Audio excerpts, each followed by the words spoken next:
नमस्ते, प्रणाम। ममता मौर्य के चैनल में सभी दर्शकों का स्वागत है। मेरी प्यारी प्यारी माताओं और बहनों को मैं दिल से प्रणाम करती हूँ। एक बहुत प्यारा विवाह गीत लेके आई हूँ, प्लीज़ आप लोग ज़रूर सुनना और सपोर्ट करना।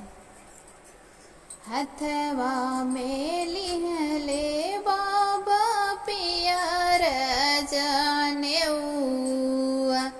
खोजै चले दुलरू दामाद।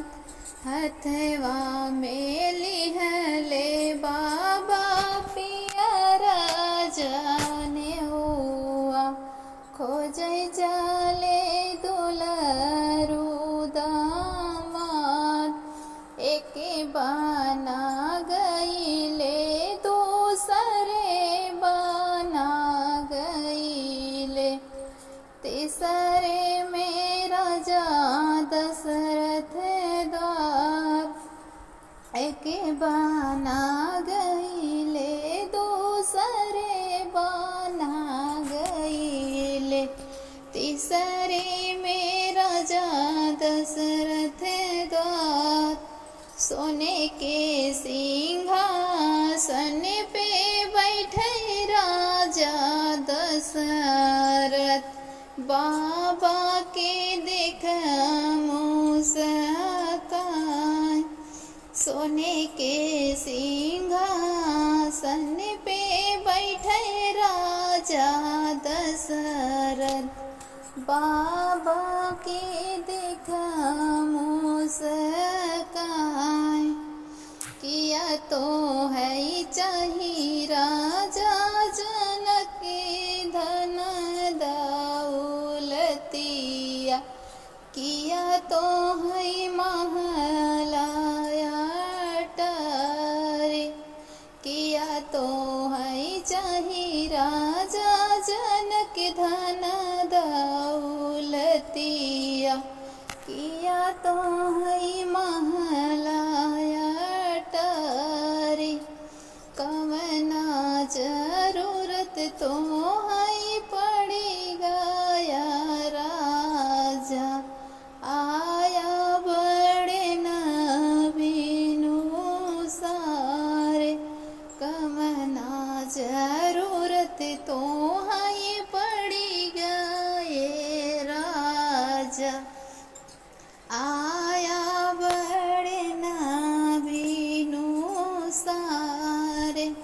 नहीं हमें चाही राजा धन दौलतिया, नहीं हो महलाया टारे।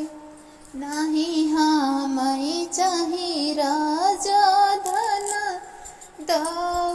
दौलतिया, नहीं हो महलाया टारे।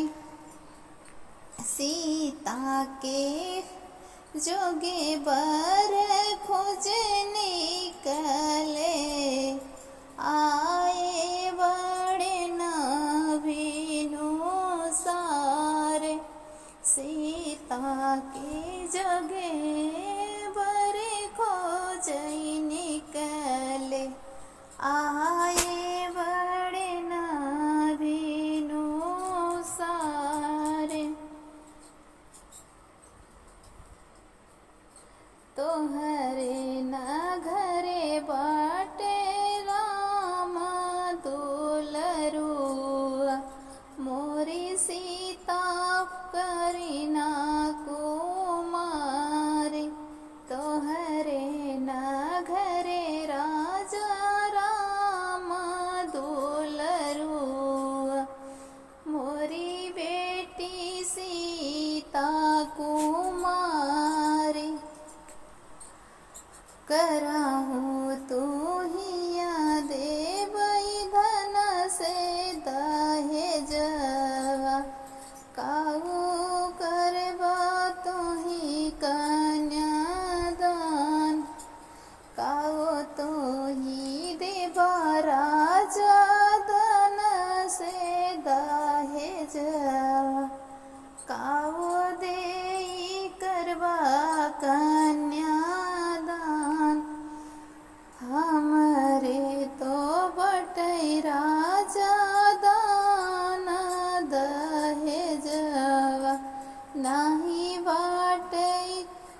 हमरे बटई राजा धन दौलतिया, नाही तोहरे जोगे हम बाटी।